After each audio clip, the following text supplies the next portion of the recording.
Hey, thanks for joining us. Welcome to GamePoints, our weekly get-together where we talk about games, news, and whatever happened the past weekend. Tonight, what we're going to get into, we're going to get about good old game Galaxy launching, some Witcher 3 debates. But first, let's go ahead and get some introductions out of the way. I am, as always, of course, your host, Stephen Brown. David Smith down there is the gentleman raising his hand wanting to say something. Did you just go through the whole intro without fucking up? Because I made it very, very short. That Yeah. we're like in production now. And across Fancy. from him is our esports commentator, Sean Brown. You can find us all at Twitter under our respective scores. I'll give those at the end. But yeah, I figured I'd cut out a lot of the bullshit and get right into it. But like I said before, tonight we're going to talk about some Fallout 4 rumors, good old Galaxy going live, finally in beta, Witcher 3 code debacle. But first, we're going to talk about what I thought was the most interesting that happened this week, and relatively breaking because it was announced today. The grandfather of Castlevania released his own, announced a Kickstarter called Bloodstained, Ritual of the Night. Now, Oh, okay, quick snap. question for y'all. Do you think this was like, because obviously this was pre-planned because he's already got stuff from it, Yeah, it's very heavily planned.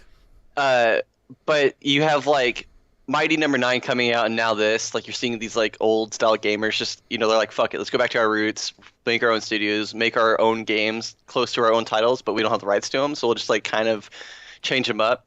Do you see this as like a response to Mighty Number 9? We'll see more of it, or is it just like happy coincidence? Well, I think it has a lot to do with the industry, like shitting on the older style developers, or I'm not saying developers. I mean the older style directors. Mhm.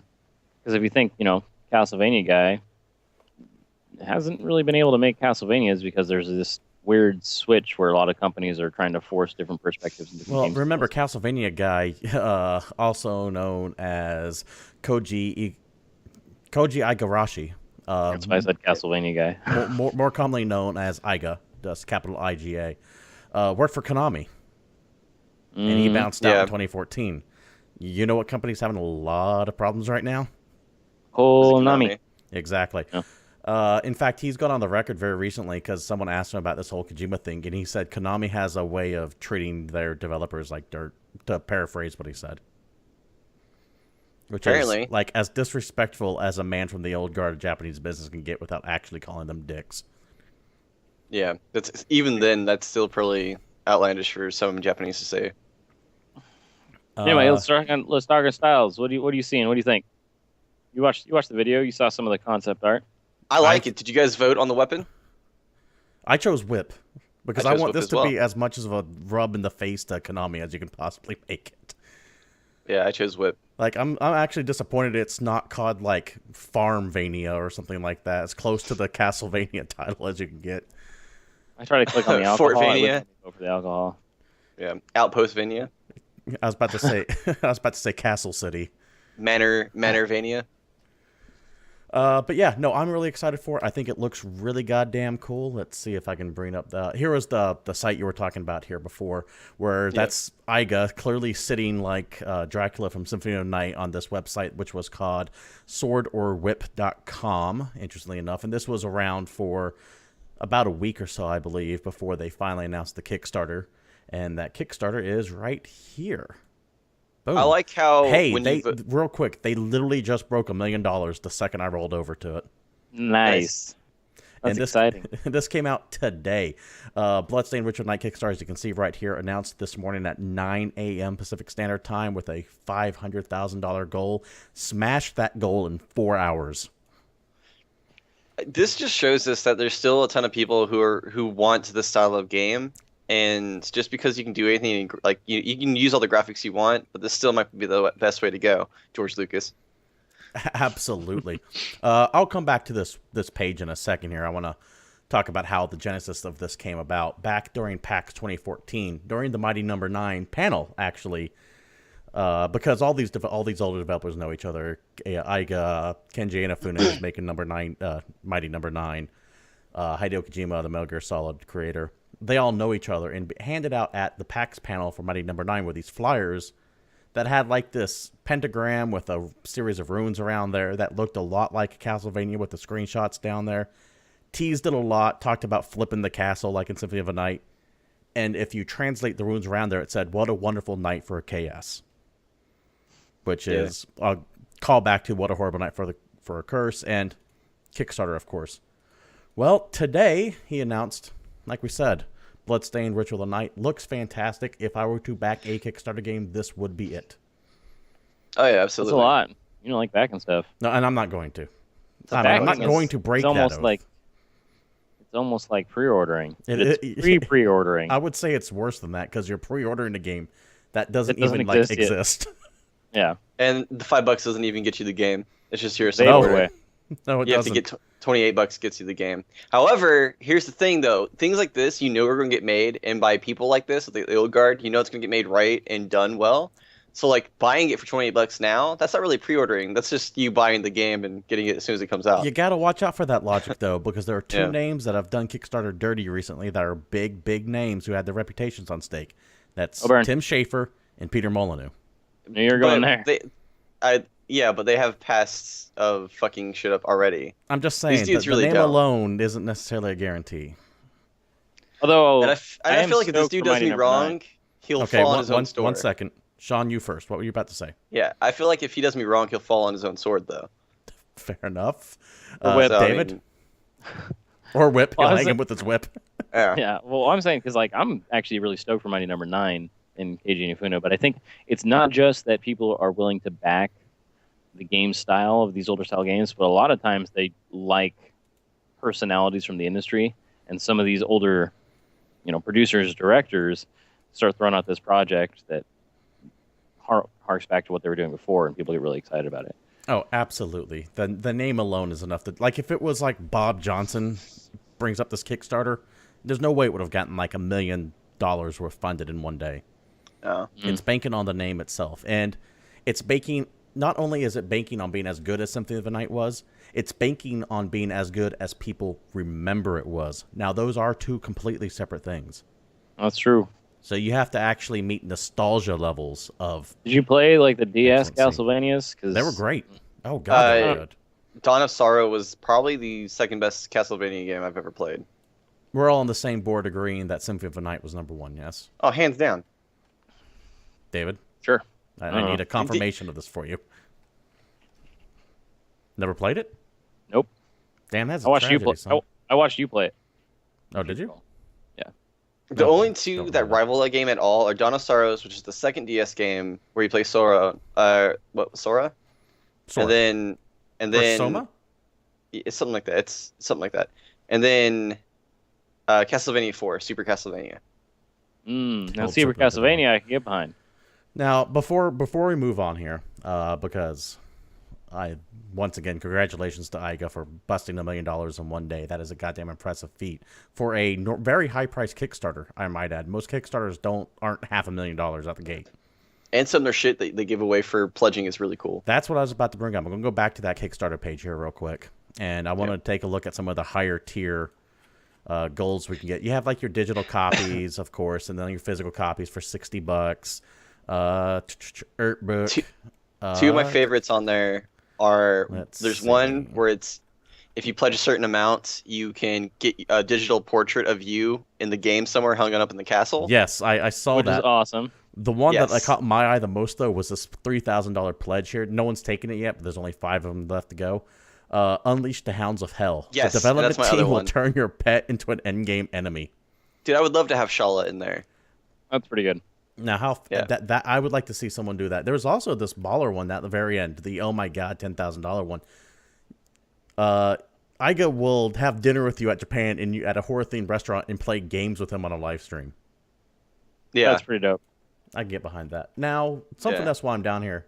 I've never seen Kickstarter do this before, or anyone do this with Kickstarter, I should say. They actually have these backer achievements where, like, if you get, like, say, 1,000 Twitter followers, it unlocks shit. Yeah. And they're keeping track of all of that, and it's going to make them do stupid things. Like, for example, if you unlock 45 achievements, I guess it's going to cosplay. I don't know as what, but I it'll be really interesting to see. I really hope that these like people who are starting to make their old games like Mighty Number 9 in this, like, because this is going to be a trend. More people are going to start doing this. I would think so anyways. I really hope this is kind of the layout that you're going to start using is this page right here, because it is really well done. I like it. One thing Now, to note. Go ahead, David, before I go into well, it. because that's actually one of the things that I want to start talking about other people getting into this idea. Because who's someone else that's having Konami issues?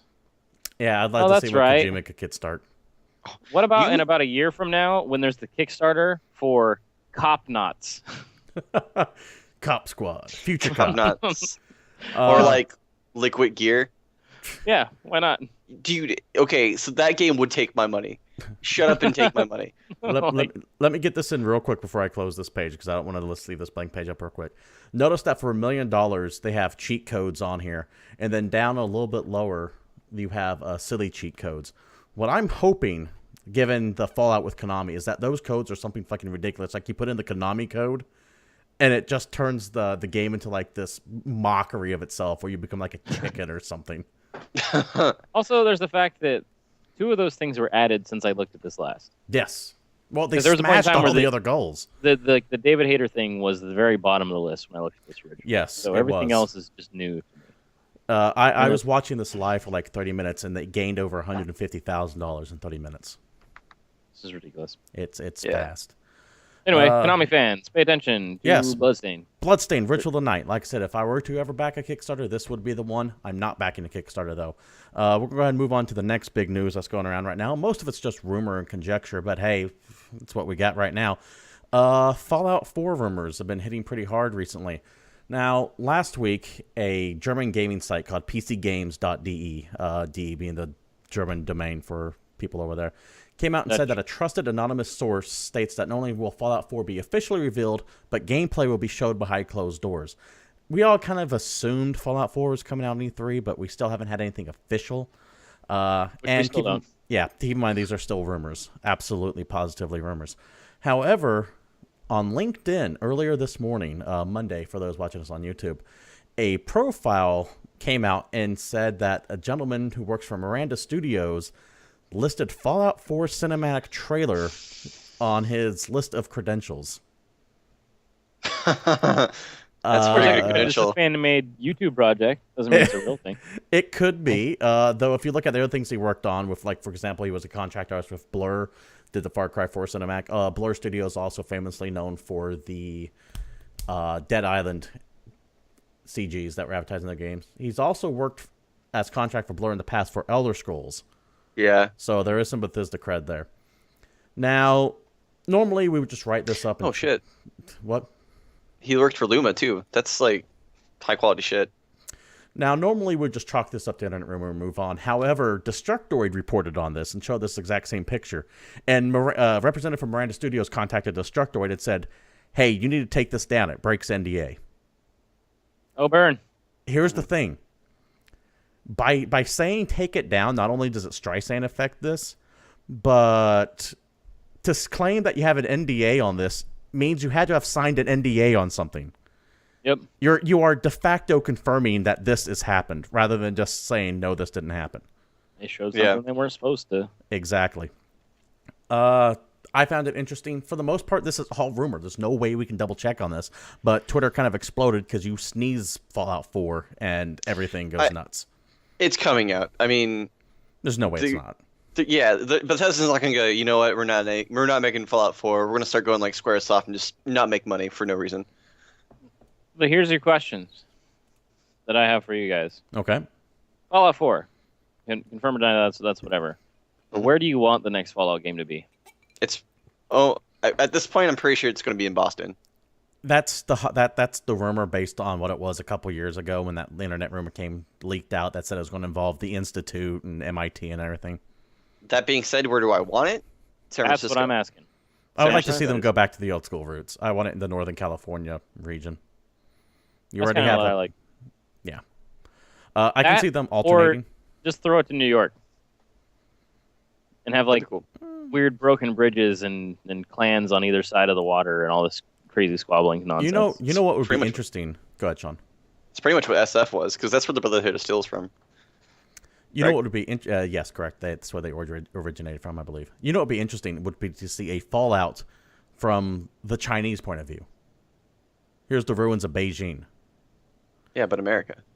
Yeah, but America. I get that. I'm I'm gonna down for second that. that. I don't want this as a main title, but I would love to see a Fallout in Beijing to see like the super commie propaganda amped up to the nth degree and be super jingoistic for that side, portraying the Americans like as the invaders and the evil people Fallout coming Canada. into. Fallout Is it Canada. all like green and happy, like the complete opposite of like the Fallout in North America? Like trying to actually Everything's upgrade it. fine. We have I'm- tons of farms and stuff. I'm just saying, I would like Um, to visit more of the Fallout world rather than just America, though that is a big part of it, that 50s style. Mhm. Yeah, doo-wop Americana. scene. Yeah. So the nukes actually brought the population down in China to the point where actually they have like nice farms and shit. Well, let's that. see. There's a like a billion, normal there's a country. billion people in China, so even if you get Yeah. rid of 90% of it, there's still 100 million people left. Yeah, isn't it? It's Lot. like closer to like 2 billion now almost. To give you an idea, 100 million people, which is 1/10 their population, is like 1/3 of ours. Yeah. That's a lot of people. Fun random fact before we move on: India is more populated than China is. Is it more populated than China is, or are we talking more population density? No, it's got more people in it now. Ah, I did not know that. Yeah. As of, like, I'm basing 2012. this off numbers a couple years ago, though, so Yeah. it's not like I check population stats of the globe every weekend. Yeah. I heard it on Jeopardy. Fair enough. That's my fact They don't checker. They don't have like sweet barbecues and monster trucks Or blue jeans. or blue jeans. See? And we Got don't have PT anymore. We had to go there. yeah. We did. It's now Konami has successfully made this the first rare digital-only game ever. PT, of course, for those who don't know, was this short for playable teaser, came out, and it turned out to be a whole setup for what was going to be Silent Hills, directed by Kojima, had Guillermo del Toro attached, and Norman Reedus was going to star in it. The Konami Kojima thing blew the hell up. We've given a couple weeks to it already. I want to get into that. But Konami canceled Silent Hills and then we're pulling PT from the PlayStation Store. Okay, cool. That's their prerogative. Shit gets pulled from the PlayStation Store. You can always re-download it later. New people just can't go and re-download it. Well, in an unprecedented move, Konami forced Sony to completely remove the code from the system, which, as far as I can tell, has never happened before. Meaning that No, if you've- that's like a thing. It's never happened because they actually had to pull it to the fact that people that actually own it can't re-download it. that's the bugaboo. That's something that's never been done before. I can't even think of any like major distribution service that's happened before. That's never happened on Steam, as far as I can tell. Even if they pulled a game on Steam, you can still re-download it. From what I've been able to figure out, I could be wrong on that. Please email us at gamepointspc@gmail.com or let us know in chat if I'm wrong. Well, here's the thing though, because think about it. To have them just stop selling it, that's one thing. They just flip a switch and it's done. But to actually remove it from their servers means someone actually had to do a little bit of work. Like someone had to go find some code and delete it, so that way that game could be completely gone and undownloadable. Yes, absolutely. Every time this game gets mentioned, I just want to like flip shit over. You die a little bit inside. Dude, I am like it's this thing where it dies down for long enough for me to go, all right, I'm fine. And then like as soon as I'm okay, it gets brought back up again, and I just want to like tear shit up. Well, now that it's been completely scrubbed, I would imagine that we won't be bringing it up again at this point. One thing to note, though, last week when we talked about this, we talked about eBay prices between $5 and $1,500, and no one was buying it. But now that even if you have it and delete it, you can't download it again, I wonder if those prices have jumped up at all. I don't know. All I know is I'm Kojima, not- do me a favor, get on Kickstarter and make Kickstart that Quiet Mountains. I was about to, Yeah. I was about to say loud planes. Loud Plains. I don't Noisy care, man. Plateau, I just, whatever, man. Just bring it on. I want to see a horror game with him and Guillermo del Toro. Like that's the dream for me, anyways. You know, Kojima is such a notorious troll when it comes to this announcement shit. I wouldn't be surprised if it started off with like a triumphant return to the studio he once worked at, and it's like Big Whale or whatever what was the Phantom Pain studio released under as? Moby Dick oh Studios? yeah, dude, he's just gonna Moby show Dick back up as that Studios. blonde guy again. Oh, imagine if he actually... Yorkson or whatever. He just fully embraces that persona and just like rejoins the industry. It's like this weird blonde Swedish dude. How awesome would it be if he actually just renamed his new studio Moby Dick Studios? Yeah, that'd be phenomenal. I want and- it so bad. He's a troll enough to where I could see him doing it. I can see him getting away with that. Let's talk about something happier. David, you recently got a hold of Good Old Games Galaxy program, right? Yes, I have. How's it working out Actually, for you? I'm actually pretty excited for it. So if you don't know what GOG Galaxy is, or if you don't know what GOG is, GOG stands for Good Old Gaming, and it's basically a site that's been around for a while, and it's one of the only places where you can get a lot of the older PC games, stuff that people might have floating around on a CD somewhere that they can't even put in their computer because it doesn't have the right drivers to even work. They've actually gone and gotten a lot of these older games and made them available digitally, and their whole big thing is it's all DRM free. Let me pause you real quick. I'm going to let you continue. But mentioning that all these older games that don't work anymore just pisses me off more about PT. Because remember how I was talking about how it was a tragedy, homework cataclysm, that source code has been lost? That was through accident. PT being scrubbed was a deliberate destruction of source code. I mean, they might have the source code still. You're burning books. Yeah, that's exactly what it is. That is a fantastic comparison. Go on. Well, now that everyone's all angry again. Anyway, GOG is like the exact opposite of Konami's current mentality. Because when you buy something from GOG, it's yours. There's no DRM. You can download it directly to your computer. You can re-download it, install it on as many machines as you want. It's yours. You own the game. It's like going out and buying a CD copy of a game from 15 years ago. Correct. Now, Galaxy is their, I don't necessarily want to say answer, but their version of Steam. Let's bring up their webpage there while you're talking about where they actually built a marketplace. They built a user interface and everything that will work with the GOG stuff. Now, it's completely optional. You don't need to actually download Galaxy in order to play GOG games. You can still just log into their website, buy games like normal, download your computer, and there you go. But with this, it'll kind of put everything together in one sweet little spot. Has a store, which actually looks remarkably similar to the store they have on their website. But you can have all your games on there. You can organize them on shelves. You can hide games if you don't want to see them. And it's got sales, everything else. But the cool thing to me is that it has achievements like Steam, but it also has multiplayer servers that are cross-compatible with Steam servers. And that is the major thing, because you can buy a game on GOG that your friend has on Steam and still play together. Mm-hmm. No, that is fantastic. It's kind of a big deal as far as getting people to want to use the service. Because, I mean, if you think you play something on Origin, your friends need to be on Origin. You play something on Uplay, your friends need to be on Uplay. Hey, Disease40 wants to know, how do you get it right now, the beta? You can actually go to the website that Steven was just showing you a moment ago. So if you just go to the GOG website, or GOG/Galaxy, I believe, GOG.com/Galaxy. I will find out for you real quick. By the way, guys, thanks for joining in chat. Sorry I didn't get to you. No, but I'm totally right. It's GOG.com/Galaxy.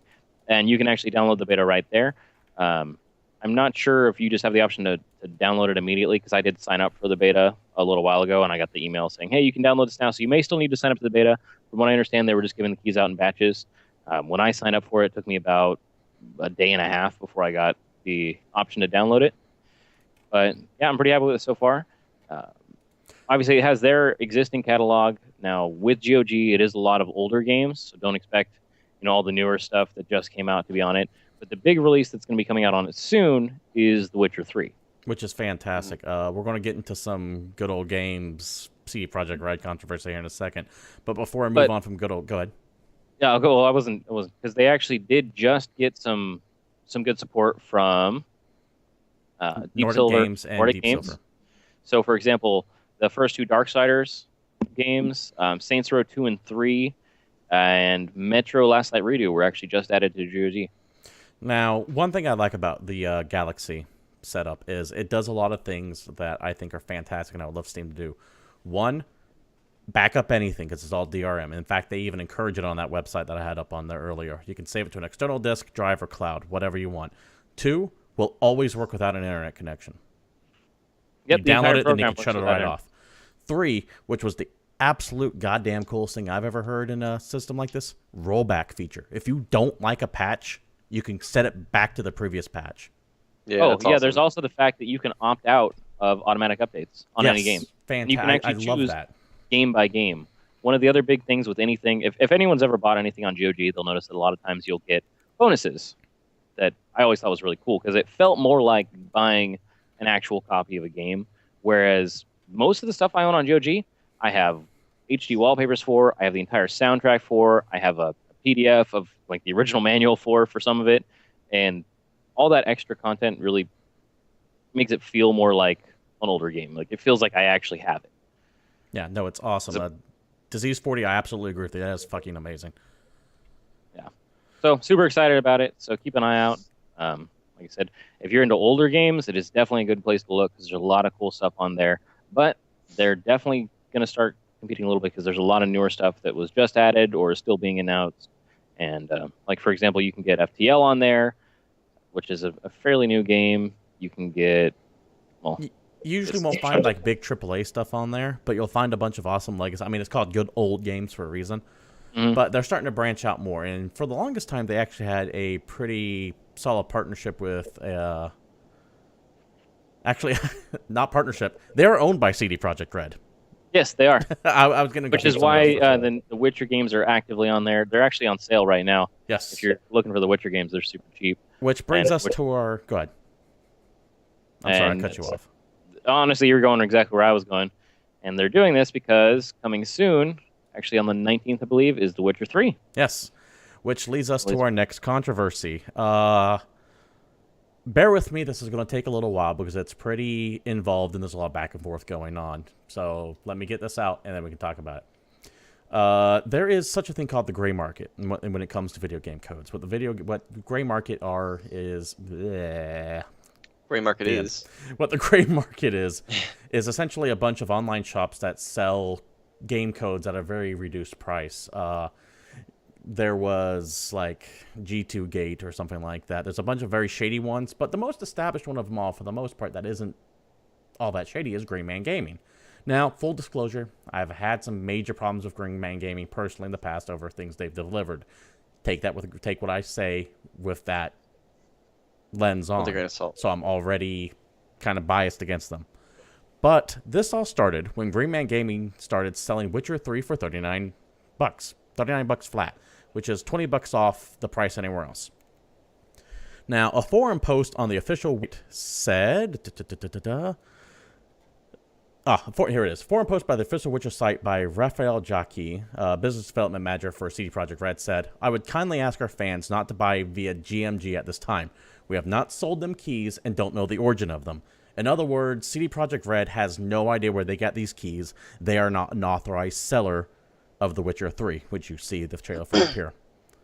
Green Man Gaming CEO Paul Soluk came back and said, hey, they tried to work with CD Projekt Red, but they refused, so they went out to buy codes from their own authorized dealers. Essentially, the idea being that Burger King wanted to sell Big Macs, but McDonald's wouldn't sell Big Macs to them, so they went to a Big Mac franchise and bought Big Macs and now selling them there.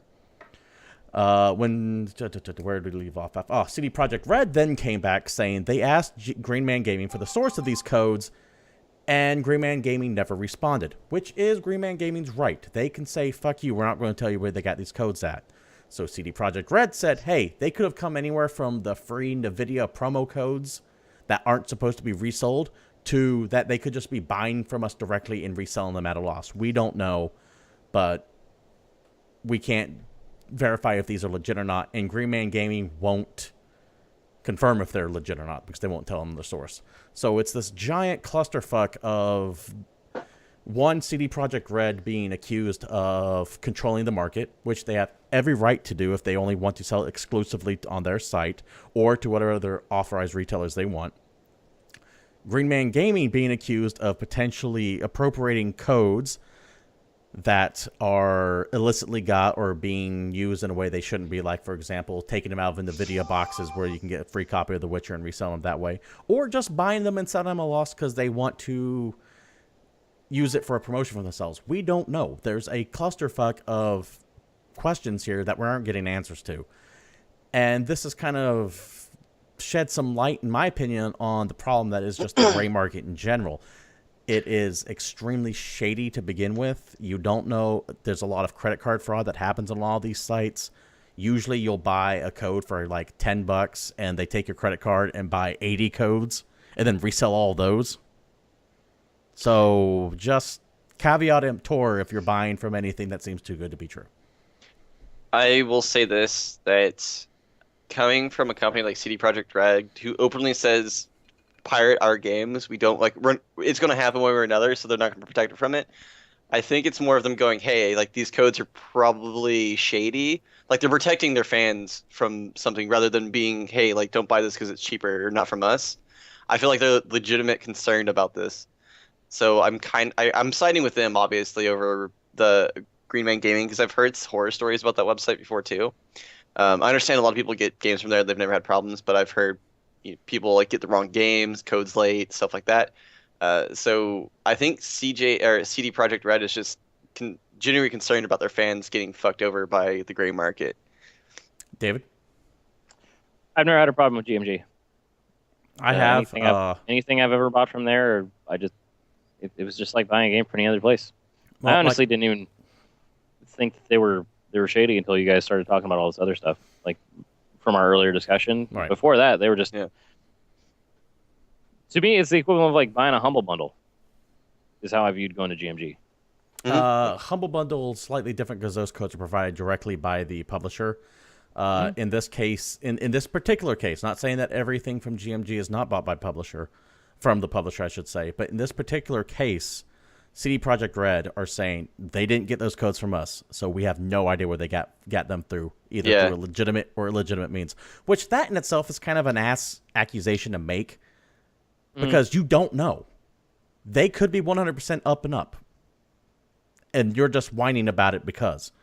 But conversely, CD Projekt Red has a lot more goodwill built with me than Green Man Gaming does.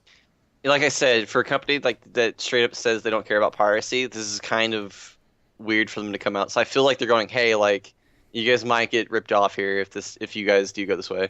Real quick, shout-outs to both Fern Mir and Foxy Gamer in chat. Thanks for joining us. Fern Mir, I absolutely agree. Grandman Gaming, I was always seen the most legit in there. And G2A was the key seller that I was trying to remember earlier and I couldn't think of. So thank you for bringing that up there. Yeah. Isn't there like Kingwin too? That's like kind of like this too? Because I know I've bought games from Kingwin and they were on the. I haven't had a problem with him either. But even then when I got the keys from that site, I was still like I'd rather get this from somewhere else, but this is too cheap to pass up. Which is kind of the whole issue with this stuff is you get these things, and due to the prevalence of all these weird online sales where, I mean, Steam's constantly selling stuff super cheap with the Humble Bundles, and there's a lot of other sites where you can find stuff really cheap. It's almost weird to know what's a legitimate retailer and what's a gray market retailer. This whole thing is the equivalent of buying something off the back of a truck. Or China. Sure, it absolutely could be 100% legit, and sometimes it is. But you know what? Sometimes that $100 Rolex they're selling for $10 is because they took it off the dead guy behind the corner. And also, not a lot of people have 15 of the exact same DVD player. It reminds me of my old GameStop days when someone would come in to trade something in, and I get like 15 copies of the exact same game, and they're all brand new titles, and they're all still shrink wrap. He's like, "Yeah, I got them for a gift. Got them from my guy." And then I get call from the Walmart we work next to saying that there was just a theft. Yeah, that sucks for you guys. You guys want some copies of this game I got in stock? I never robbed Walmart, but when they mislabeled stuff and they sold a bunch of games for like $20, you'll bet I bought a bunch of them and turned them in. Was it Ace Combat? That was the big one that happened. Ace Combat. When they sold that game for $20, I bought 4 copies of it and then turned like 3 of them in, kept 1, and bought a bunch of other shit. I had no remorse. Let's go ahead and move on to the next topic here. It's going to jump pretty quick, but a new Assassin's Creed game is coming. Damn you, ticker! Did what I say? Assassin's Creed Syndicate is its leaked name. We don't know that 400% certain. Essentially, this all started last week when this picture started getting sent out. Set of brass knuckles, some text written around. You can see the Assassin's Creed logo right in the middle there.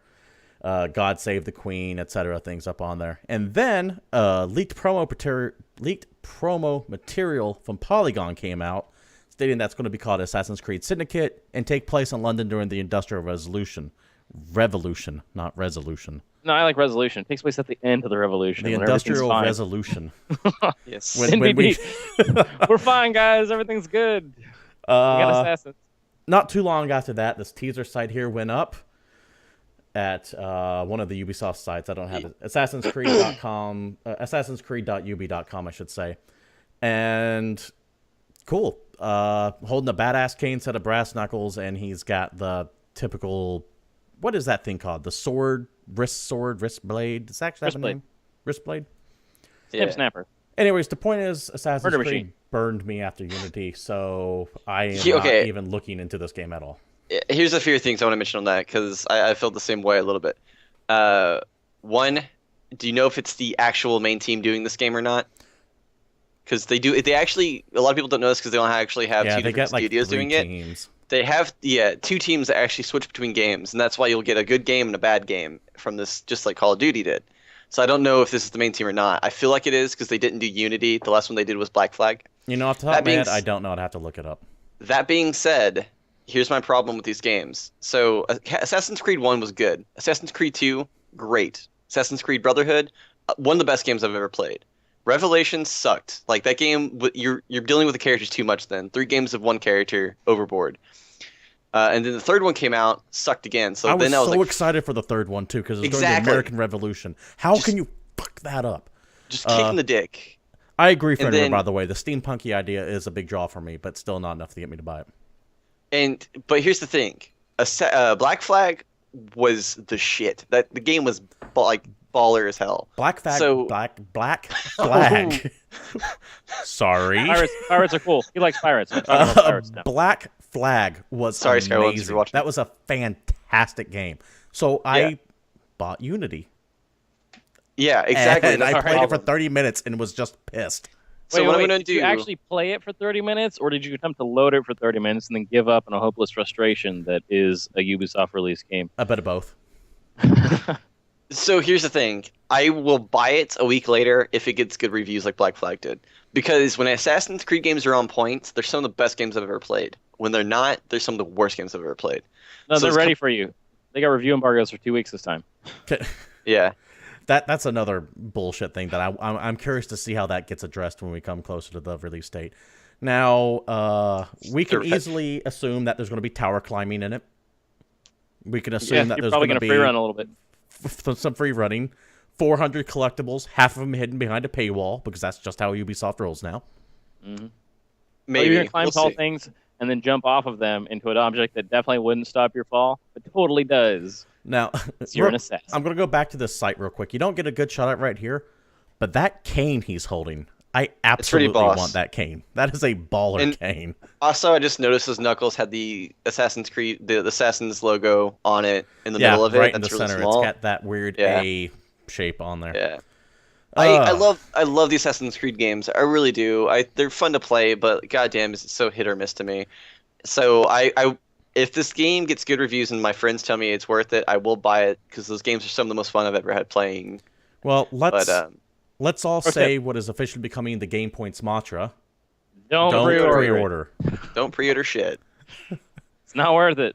David, I kind of cut you off there. I apologize. Fucking clown shoes. I was going to talk about how fucking dope that gauntlet looks, though. With the blade and the little gun. That thing's cool. The style to the Assassin's Creed games were always fantastic. If there's nothing else, Assassin's Creed is really good for making a bunch of cool cosplay happen. Yeah, exactly. And from what it looks like on the screenshots, you can fight people on moving carriages. If you go back on the that screenshot was one of those like leaked possibility things from a couple months ago. I remember seeing that, and that's where the rumors it was going to be set during Victorian England started arising from. Yeah. More importantly, if you can't pimp somebody, it's not worth it. It's going to happen. You know there's a sword in there. Smack somebody in the face, and then they have like an eagle on their cheek. That'd be pretty good. I feel like this assassin is designed after my D&D character. Moving on to the next topic. Once again, kind of a radical jump here, but we're going to officially confirm what we brought up a couple weeks ago. Wait, I got it. We're going to kick flip to another conversation. Because Tony Hawk 5 is coming. Sorry, like lightning just like struck right outside my house. Like it's not even raining. You're fine. Tony Hawk 5. We'll worry about you when the video coming. Officially announced on Facebook. Let me pull up the page right here. Bam. Tony Hawk's official Facebook. Tony Hawk Pro Skater 5 is happening. Check out the preview at GameInformer.com right now, and that has a whole bunch of extra information on it.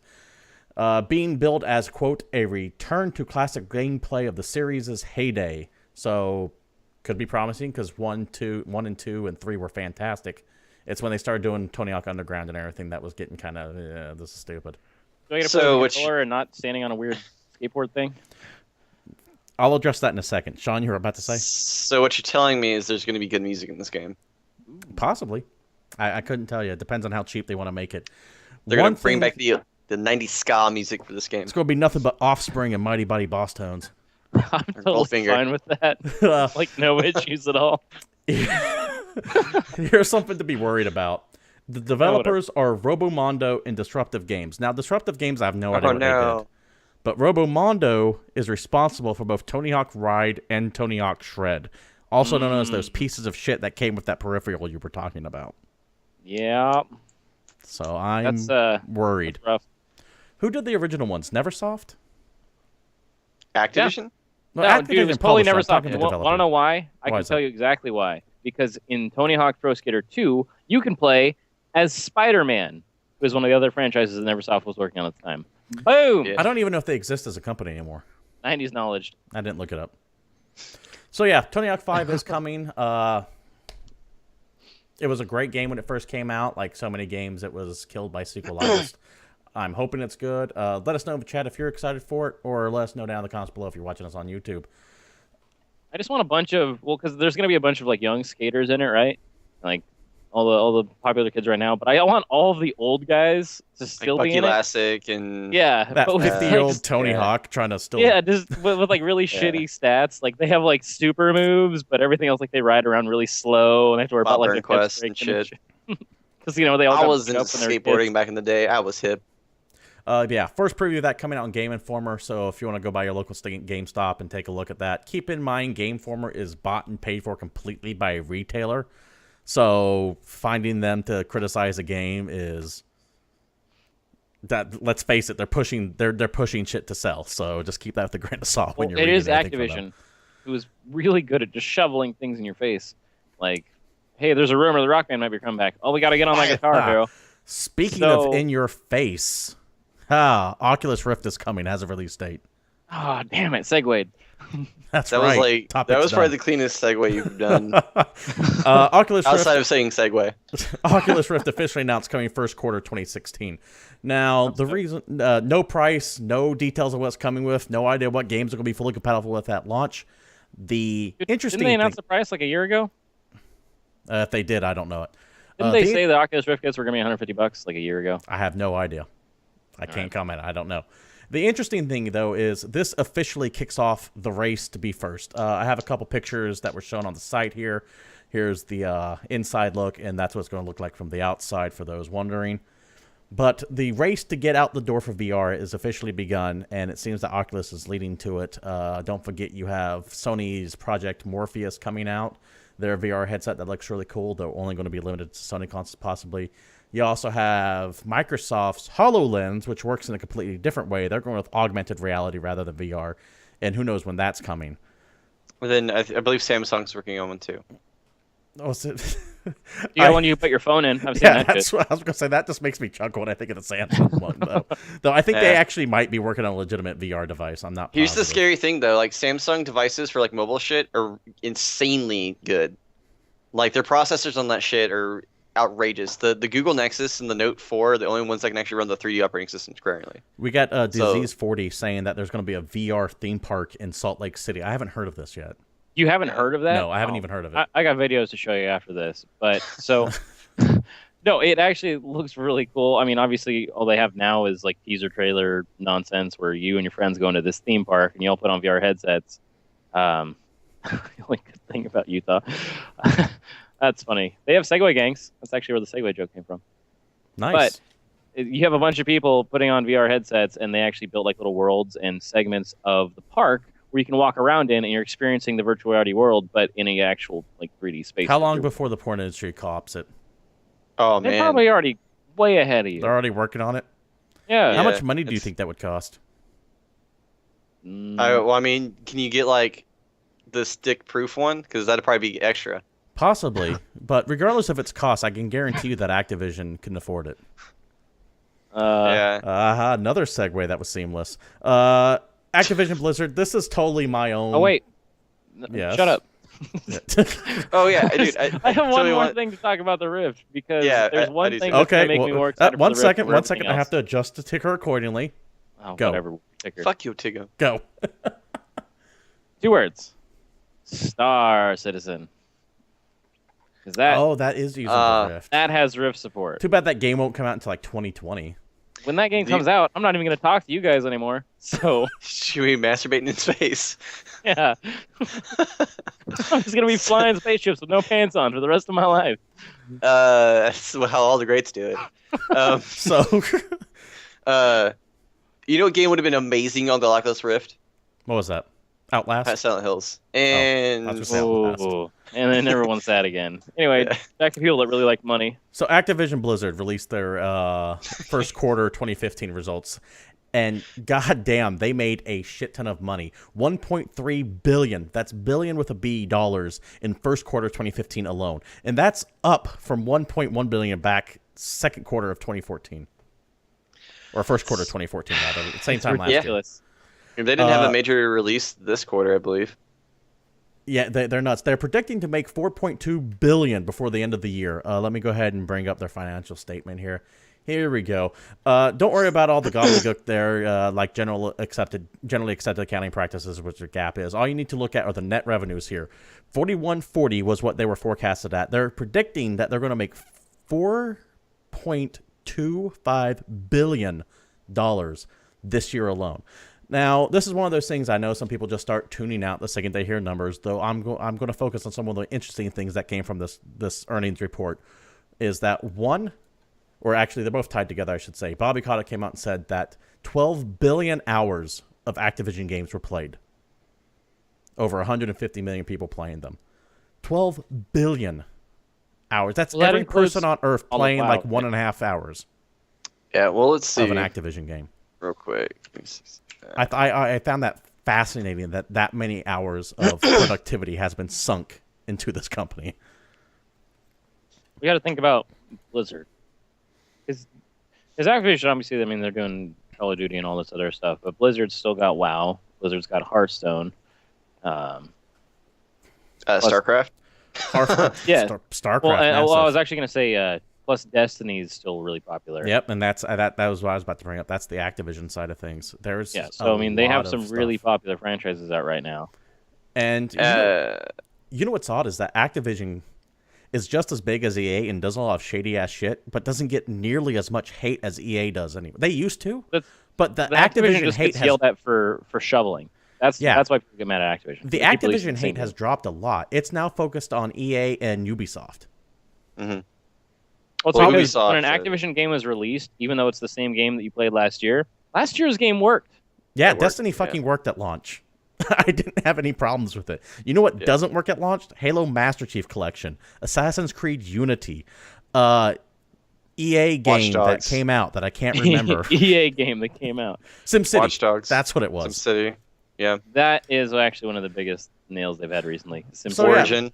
And how fucked up is that? That Activision is considered the best of the three big publishers, not because they're doing anything great, but because they can actually just make shit that meets the bare minimum standards of acceptability. They're just the least evil. Good job, Also, Activision. the fact that like half the time you log into Origin, you can't even see half your friends list.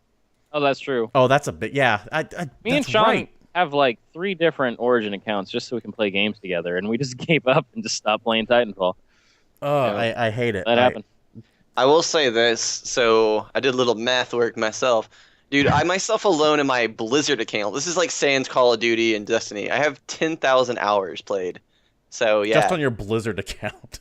That's on my World of Warcraft account. That's not including Diablo 2 or StarCraft. God, that's Diablo nuts. 2, that was my jam. Yeah. But to be fair, I've been playing World of Warcraft for 11 years now. Almost 11. 11 in November.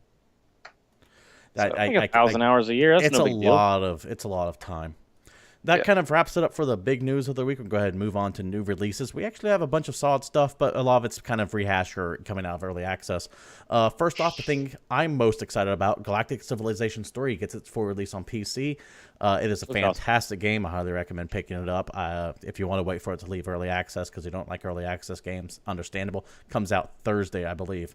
Yeah, Final Fantasy IV, The After Years, coming out on PC. Now, this was previously released on Wii and as a DL game, a downloadable game. Final Fantasy IV, The After Years, taking place a couple years after Final Fantasy IV deals How did Final Fantasy IV get so much love? Final Fantasy 4 It's is one of the best better Final ones. Fantasies. Yeah, Yeah, but it's up there. why doesn't 6 get more love?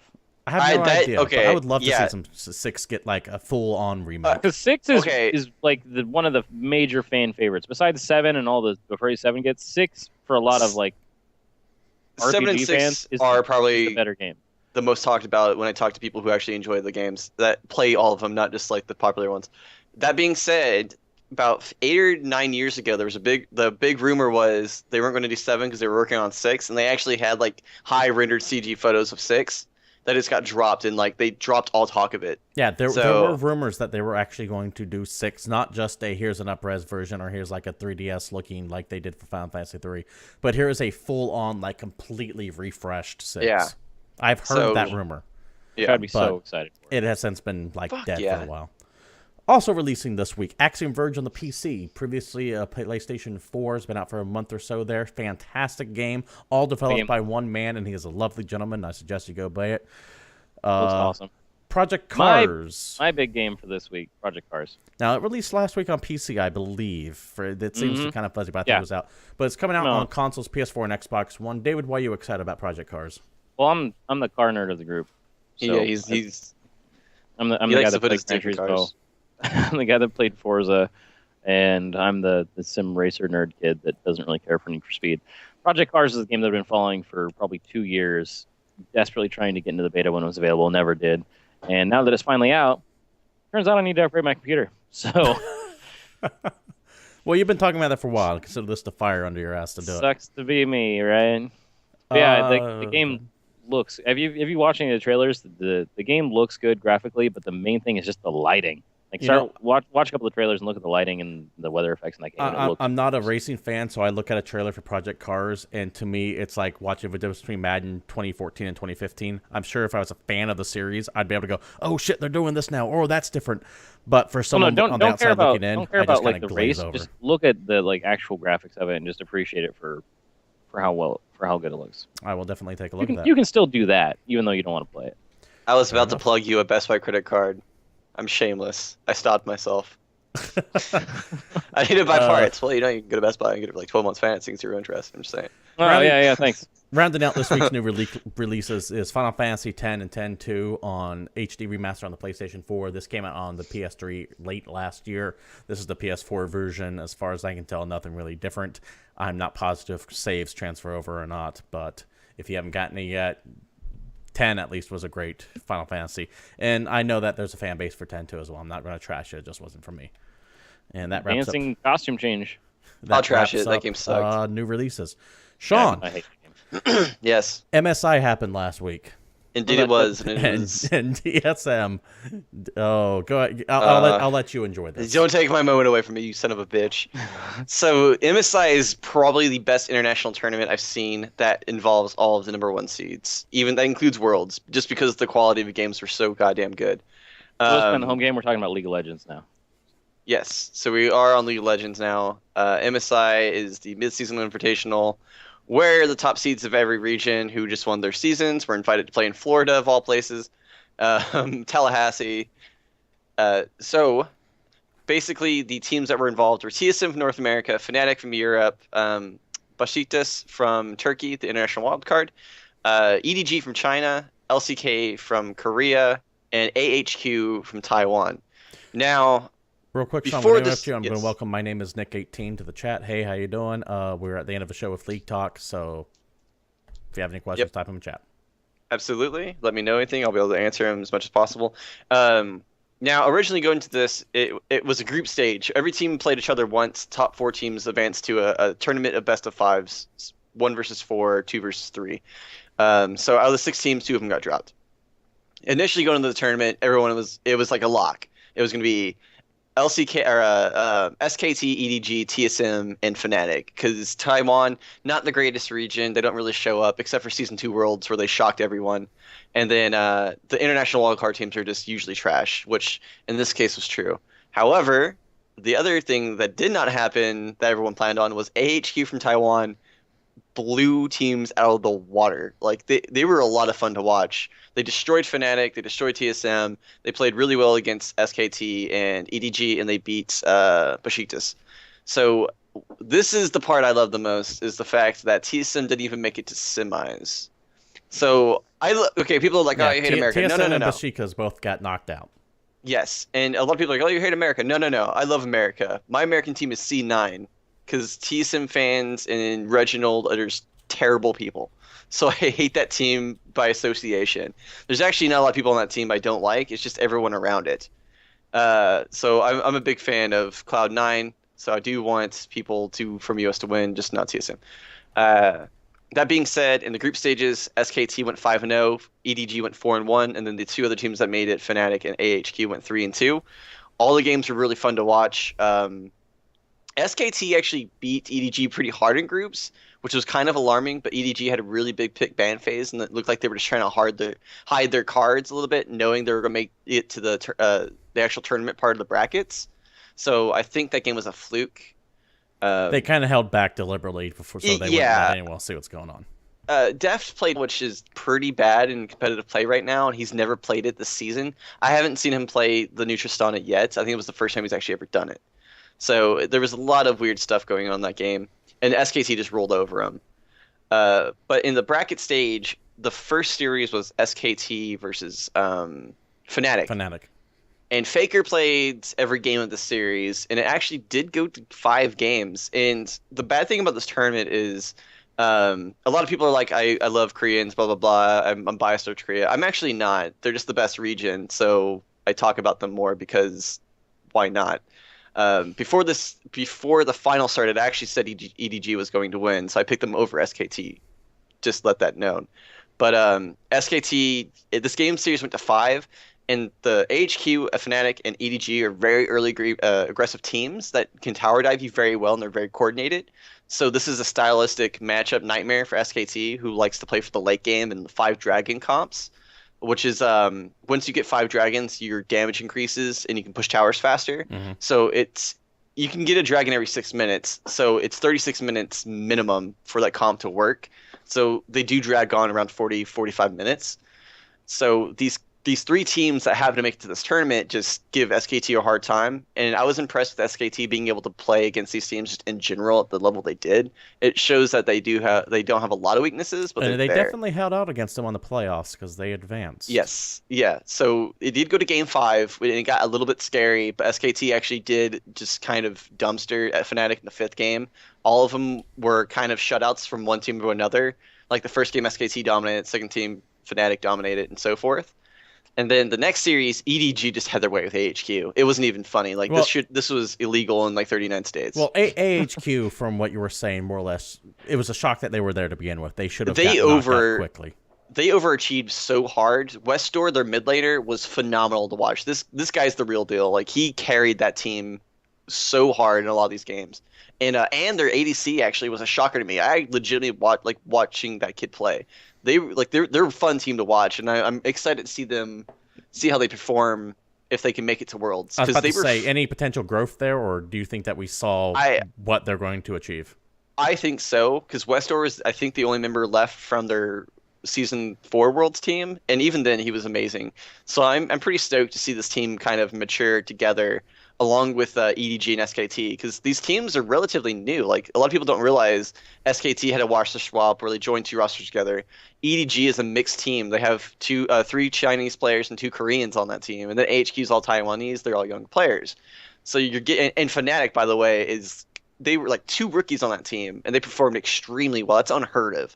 So there was a lot of potential in this tournament, and that's why I liked it so much. You saw these teams starting to develop. I was kind of pulling for Fnatic.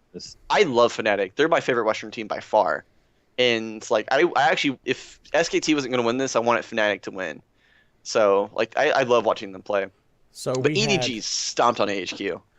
We had SKT beat Fnatic and EDG defeat AHQ to go into the finals, to where SKT versus EDG, and something unprecedented happened. Oh yeah, I'll get to that. Okay, we'll get to that in a second. That was in the last game. So this series, really, the headliner of this is Deft versus Faker. Deft is the AD carry for EDG. Faker, of course, the mid laner for SKT. These guys are considered number 1 and number 2 in the world for skill-wise. And some people say Deft is even better than Faker. And after this series, maybe. So it's really hard to tell. They're both really damn good. That being said, EasyHoon, the sub, played the first 3 games for SKT, which SKT won the first game in pretty good fashion. Like it was a very good SKT team. They opposed their will in EDG. The second game, EDG did the reverse. EDG got the early start. They got 3 kills early, which SKT actually came back from very well, which is very surprising for a pro team to do. It's usually really hard for these top tier pro teams to lose early advantages. So I was really impressed with SKT during game 2, even though they lost. Game 3 was just an outright murder, and there's a few things I want to talk about this with.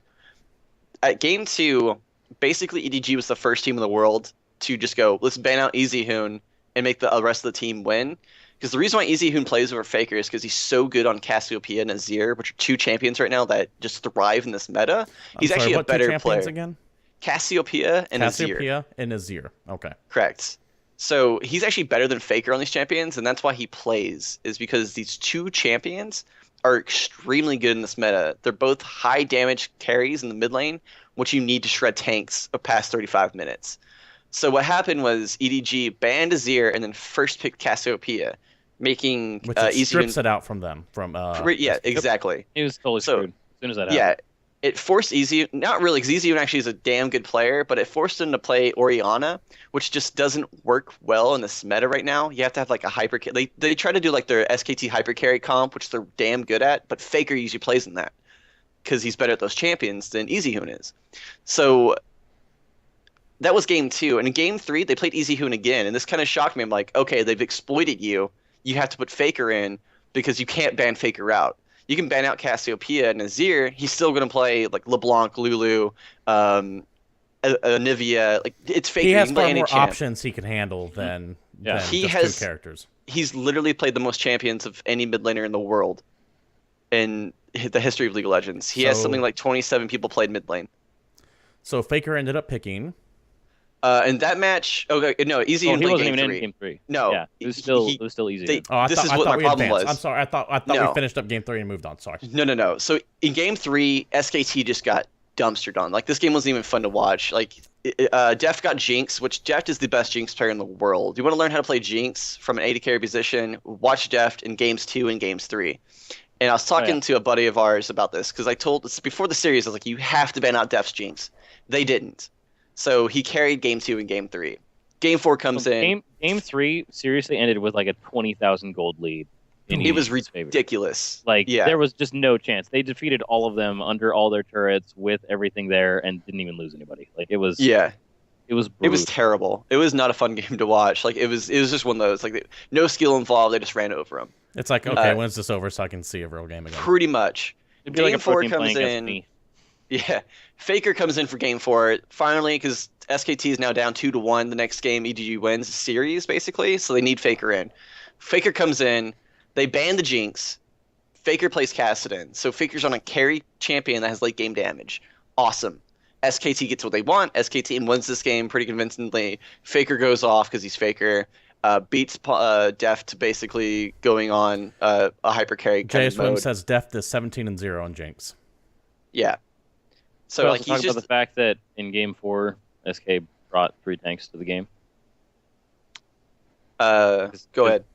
Well, because they actually played Alistar and Gnar and Gragas built pretty tanky that game. So they had like, this big front line for Ezreal and Kassadin to just clean up like every fight. Like, which is a great point because it's a tank meta, and SKT for some reason in the finals like tried to run like 2 full damage comps, and it just they like kind of created how the meta is played right now. They're the first team to really understand it and get good at it. So it's shocking to me that they kind of slipped up. I blame coaching for this tournament loss straight up. I don't blame the players. I blame coaching for the pick ban phase, which goes to show you can lose because of coaching, especially Koreans. That's the Koreans' downfall is they listen to their coach no matter what because it's Korean culture to listen to your elder. So if like their coach goes, "You're playing this," they usually don't. That. Correct. Which leads me to game 5, and I'm kind of going in on series is tied 2-2 going into game 5. Yes, which in itself is actually exciting. LeBlanc was banned against Faker every game except for a few against Fnatic because Fnatic understood that LeBlanc's not great in the meta, so you're not really afraid of Faker's LeBlanc, which is currently 12-0 at this point. EDG leaves it up, and I think it was such a hard bait because again, LeBlanc's not really good in this meta because you can't kill anyone. She's a hardcore assassin. The only reason why it worked in the squishies. the only reason why it worked in the LCK finals is because it's a blind pick. You can get all your comfort picks on all the other champions, these like high priority picks in the pick phase, because it rotates teams on what they pick. So you want your priority picks first, and LeBlanc just isn't one. So he can pick it while getting all these other power picks in blind pick. In draft, you're wasting an early pick on LeBlanc, which gives the other team time to counter it, which they did hard. Faker does lock in LeBlanc here, but he was hovering over Lulu, and there's a few things I want to point out about this pick ban phase. One, they first pick the Urgot, which is great, awesome. But when it comes back to him, they lock in Nunu and LeBlanc. Nunu is a jungler that's zone control, so in team fights he's looking to really pill for his AD carry and buff the damage of the AD carry that does auto attacks. However, Urgot is not an auto attack champion. He uses a lot of spells. So Nunu does nothing for Urgot. I was so shocked when they locked in Nunu here because he literally does nothing for this comp except zone. He was basically an ult bot. He ran into fights, he used his ultimate, and ran out and died. So right there, that's Most coaching. of the time, he didn't even ran out. That's coaching, like right there. Like your coach is messing up in that point. Now, another thing that I was kind of questioning, I'm not going to say it's true or not, but this is just my opinion. Faker was hovering over Lulu, which is a really good pick right now if you're doing a protect the AD carry comp, which Nunu does kind of help in. But at the last seconds, he switches to LeBlanc and locks in. Do you so think I don't he know had extra coaching to say, hey, no, you're going to do this? Or do you think he bounced out at the last second and changed his mind? I think he bounced out the last second because what happened, because whenever... and you said it sounds like your theory is LeBlanc was deliberately left open to bait him into it because they had the hard carry to it. They countered it so hard, and she's just not good in this meta too. So like not good in the meta and countered. So here's the thing: in LCK when they played the finals in 3OG Tigers, Faker didn't even play, and when they came out like grabbed the trophy, he like the look on his face was just mad. Like I'm the best player in the world and I'm being benched. This isn't how this works. So and then he didn't play the first 3 games of the finals of a major international tournament. So I think he was like, screw this. I'm carrying this game. This game is mine. Like, screw everyone else. I'm going to show up that I'm the best player in the world. And based on your theory here, his ego is what sounds like it cost him the series. Yeah, it was totally an ego pick. Here's the thing, though. Any coach in any good sport knows how to play around your best player, which is Faker. I don't care if the meta is better for Easy and Rainer or not. You have to make him happy because he will leave your team. So Faker can play those champions too, and it has a much bigger champion pool. I've said since the start, SKT should have brought Tom, the secondary jungler, because stylistically, him and Banky are completely different. And if Tom was there, they would have won that series because Tom is an amazing Udyr jungler and Sejuani jungler, which they needed in that series, period. Banky is he has such a small champion pool that it was just terrible. Like he got counterpicked in the finals and just got dumpstered on. So coaching, I think, was the biggest issue here. And then Faker, because he built Magi's, which is a stacking item. If you get kills or assists on this item, you get more powerful. So he picked LeBlanc. If you don't, you wasted money. Exactly. So he picked LeBlanc and bought Magi's, and that's like the ultimate, like, in-your-face pick. I'm going to style on you pick. So actually, LeBlanc was the only person in that game to do well, too. Like, he actually almost won that game against this counter pick comp that was against the meta. That's how good Faker is. He almost took a champion in this game and did carry it. And honestly, if Wolf didn't die that many times... Exactly. So Phoenix 100K brings up a good point. Wolf got caught so much. Wolf is the support for SKT. He threw that game like Peyton Manning. Like, it was ridiculous. Although he was throwing hooks, none of them were going where they needed to. Phoenix 100K in chat says he was 0-8-2 in 20 minutes in.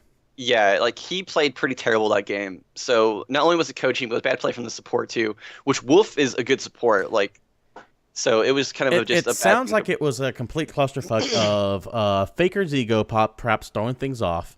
Yeah. Wolf not playing anywhere near his abilities, and just bad coaching overall. Yeah, which is shocking because one, Koma isn't a phenomenal coach. He's one of the best coaches in the world. So I don't think this is going to happen again. This is going to be a learning experience. Fell asleep at the wheel. Zing. Oh, Koma. So 2 big things to take out of here. 1, SKT's first loss in an international tournament, period. This is the first time they've ever lost in an international tournament. 2, this is the first time Faker's LeBlanc has lost since he's been a professional, which was 2 years ago. He went 12 rounds undefeated until last weekend That's insane. on LeBlanc. Yeah, that's like unheard of. So, Well, because Yeah. the main thing that I EDG took away one? is that they baited him into the LeBlanc pick, and like we talked about, LeBlanc really needs a squishy target to actually kill anybody. Yeah.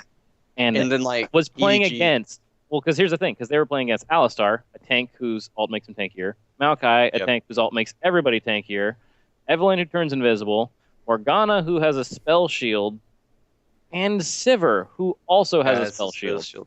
So Morgana can give any champion a spell shield, basically giving them a magic damage shield, and it cancels a spell, so like the spell damage just doesn't go off. Period, or it like basically blocks CC, anything like that. Sivir's spell shield does the same thing for one ability, but doesn't give him damage reduction. Maokai main doesn't make thing people tankier. He reduces damage done. Period in the area, and then Alistar has a heal. And And he's Evelynn gets a also shield for ulting people. The more people Evelynn ults, the bigger her shield is. Yeah, and the main thing is LeBlanc is a character who tries to kill people in 3 button presses, and when you have shields for 2 of those button presses, It ain't going to LeBlanc doesn't happen. do shit. Yeah. Which, to be fair, the damage he was doing against that comp was ridiculous, and he almost pulled that game like out of SKT's ass. He That's was how good of a he was player he doing is. his best, but he just didn't have anything behind him, and I think he just kind of got ahead of himself. It would be Yeah. interesting to see what happened when the discussions on that team after everything went down. Yeah, and then that being said, for all you people who think like I'm an SKT fan. Yes, I'm upset my team lost. I've been an SKT fan before Season 3 Worlds. I was an SKT fan when Faker first played a game against Ambition against CJ Blaze in the spring 2013 season, where he threw a spear as he was evolving Kazakh's ult. So like I know the game, I know the second of that game where I became a fan. Most of you guys don't even know what game I'm talking about. So don't call me a bandwagoner. I hate that shit. I'm a big SKT I'm a fan. I love bandwagoner. them. So it's not like Korea. I like SKT. That being said, I called EDG winning this tournament because they are just a better team right now. They're phenomenal. Like they have too many threats to stop right now. Deft is a god. Pawn when he's on is just probably the second best mid laner in the world right now. Their top laner Koro played ridiculous this tournament. People are like always about the mid lane or bot lanes. Fuck that. The top laner in this tournament was insanely good play from everyone in this tournament. It was really fun to watch. Yeah, Oh, there's also, to be fair, my headphone's about to besides- die. Besides Game 4, Marin, SKT's top laner, didn't really do a whole lot. Like he played Rammus the first 3 games, or no, he played Rammus 2 and 3, and he got really Rumble. Sorry. Yeah, sorry, and Armadillo. he's normally a good Rumble, but they kind of like camped him and punished him for it. And I think that's another thing is they're trying to do these high damage comps and kind of match EDG's aggression rather than playing their own game. And so this tournament I feel like they lost because of coaching overall. It's possibly some good things to take away. Like I said, I'd like to be able to be a fly on the wall in the locker rooms after everything happened. Metaphorical locker rooms, of course. And just hear the conversations that are going on. To see if people are pissed off on this team or pissed off at Faker for maybe choosing the wrong team. Who knows? We don't know if that's true or not. To see if people are pissed off at the coach for maybe the way it's said. I want to hear the conversations coming out of there. One of those things that we never hear. Yeah. Sean, anything else you want to add in before we wrap up here? No, seasons for new NA, EU, LCK, and LPL don't start for a while, so I might not have anything next week. Okay. So You're going to have to actually branch out into like Dota or StarCraft or something. nah. Counter-Strike. I watch Smite. StarCraft. David, anything you want to add before we wrap up here? Yeah, I'm going to tell people to go check out GOG. Yeah. That is my takeaway this week. Take Galaxy looks non-esports. really cool. And if you have not played, GOG.com/Galaxy. if you have not played enough older games, now is a good time to look. Because since Galaxy released, there's a ton of stuff on sale. I recommend starting System Shock 2. System Shock 2 is Yeah. a good game. I'd recommend Planescape Torment. Now, there is something esports related I will bring up. I will be streaming on Wednesday. I'm going to be playing Uncanny Valley, so it is my first horror game I will be doing on stream. Wednesday, what time? I haven't decided yet. I'll post it on my Facebook and Twitter, so Okay. please follow me on said sites. I'm going to go as evening on the Eastern Seaboard. Sometime Wednesday on Twitch TV at the Disco King, I believe. Is it spelt the way your Twitter is as well? Or is it just... No, just follow me on Twitter. No. Don't worry about Facebook. Just follow him on Twitter, and he'll put it up on there. David, you no, want no. to say one more thing before we go? That's That's enough. San Dimas High School football rules.